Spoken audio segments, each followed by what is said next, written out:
Assalamualaikum warahmatullahi wabarakatuh. Selamat sore untuk Mas Indrawan dan juga teman-teman AKHN kelas B.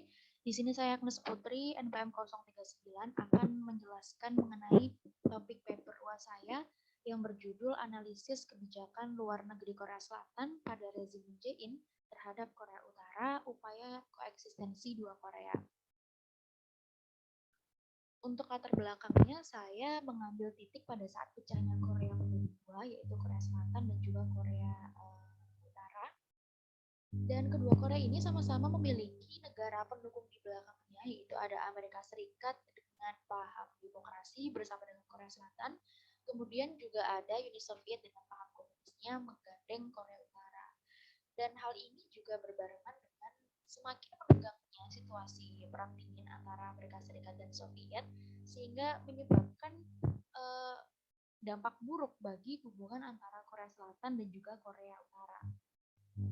Dan sampai akhirnya dua Korea ini mengalami perang pada tahun 1950 sampai 1953. Dan setelah perang itu berlangsung selama 3 tahun, akhirnya kedua Korea ini bersepakat untuk melakukan gencatan senjata karena dirasa kerugian yang mereka tanggung itu banyak dan tidak sebanding gitu ya. Istilahnya kalah jadi arang, menang jadi abu gitu.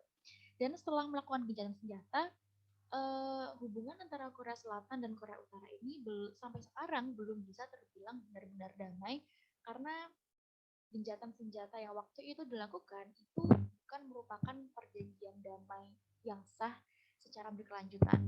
Jadi kalau sekarang ketika Korea Selatan pun misalkan salah untuk mengambil kebijakannya terhadap Korea Utara, bisa jadi hal itu sebagai pemicu atau trigger bagi Korea Utara untuk melancarkan uji coba nuklirnya lagi ke Korea Selatan dengan menargetkan kota-kota yang strategis di sana. Dan untuk menanggapi hubungan antara Korea Utara dan Korea Selatan yang semakin memanas ini, akhirnya para pemimpin yang ada di Korea Selatan itu selalu mengarahkan atau mengorientasikan kebijakan luar negerinya terhadap Korea Utara. Dan beberapa presiden Korea Selatan yang mendukung untuk adanya perdamaian dengan kedua Korea adalah Park Geun-hye, Kim Dae-jung, Roh Moo-hyun, Park Geun-hye, dan juga Moon Jae-in. Untuk Park Geun-hye sendiri, arah kebijakan luar negeri beliau itu cenderung mengarah kepada usaha reunifikasi, jadi penyatuan kembali antara Korea Utara dan juga Korea Selatan. Tetapi untuk rezim Kim Dae-jung ini sedikit berbeda karena beliau mengarahkan kebijakannya itu pada peaceful coexistence, di mana beliau lebih menekankan untuk memperbaiki hubungan antara dua Korea atau melakukan perdamaian kepada dua Korea daripada menyatukan kembali dua Korea, yang ditunjukkan dengan dicetuskannya kebijakan bernama Sunshine Policy oleh Kim Dae-jung. Dan bahkan Sunshine Policy ini dijadikan pedoman oleh Roh Moo-hyun, Park Geun-hye, dan juga Moon Jae-in dalam membentuk kebijakan luar negerinya terhadap Korea. Hanya mungkin yang membedakan adalah nama dari kebijakan tersebut. Nah, pada saat rezim Moon Jae-in, beliau ini memiliki 3 goals utama, yaitu membentuk perdamaian antara Korea Selatan dan Korea Utara, kemudian juga pengembangan hubungan dua Korea yang berkelanjutan, serta realisasi ekonomi di semenanjung Korea. Nah, kemudian untuk rumusan masalah yang muncul adalah mengapa kebijakan Korea Selatan terhadap Korea Utara pada rezim Moon Jae-in ini lebih mengarah pada koeksistensi daripada reunifikasi.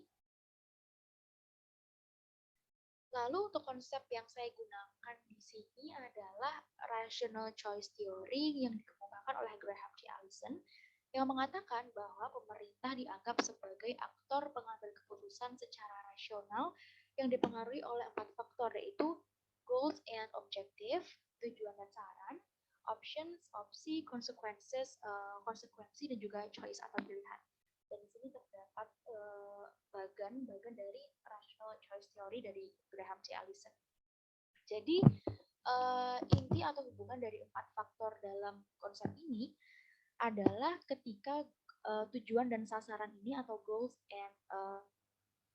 and objective ini dapat diidentifikasi, Maka muncullah berbagai opsi tindakan atau opsi tindakan yang dapat mewujudkan tujuan dan sasaran yang diinginkan. Lalu opsi-opsi yang dimiliki oleh negara ini kemudian dipertimbangkan kembali untuk konsekuensi-konsekuensinya oleh pemangku kebijakan atau oleh decision maker dari negara tersebut sehingga muncul satu pilihan dan pilihan ini atau kebijakan ini yang selanjutnya akan dinilai lagi kemanfaatannya bagi pencapaian sasaran dan tujuan negara tersebut. Lalu untuk hipotesis yang saya rumuskan di sini adalah Moon Jae-in memilih arah kebijakannya pada peaceful coexistence karena upaya reunifikasi cenderung memberikan peluang bagi kedua Korea untuk semakin berkonflik karena penyatuan dua Korea yang memiliki perbedaan ideologi. Lalu untuk metode penelitiannya, yaitu saya menggunakan metode penelitian kualitatif agar dapat memberikan penjelasan yang jelas dan gamblang atas peristiwa yang terjadi. Kemudian untuk pengumpulan datanya, saya menggunakan studi pustaka dengan memanfaatkan artikel ilmiah maupun literatur yang sudah ada, dikarenakan keterbatasan dalam terjun langsung ke lokasi penelitian. Kemudian untuk batasan masalahnya, saya memfokuskan pada 2 poin, yaitu kebijakan luar negeri Korea Selatan pada rezim Moon Jae-in terhadap Korea Utara dan juga tentang waktunya sekitar 2017 sampai 2020. Dan ini untuk daftar pustaka yang saya jadikan sebagai referensi dalam susun paper saya nantinya. Baik, sekian dari saya. Apabila ada salah kata, mohon maaf. Wassalamualaikum warahmatullahi wabarakatuh.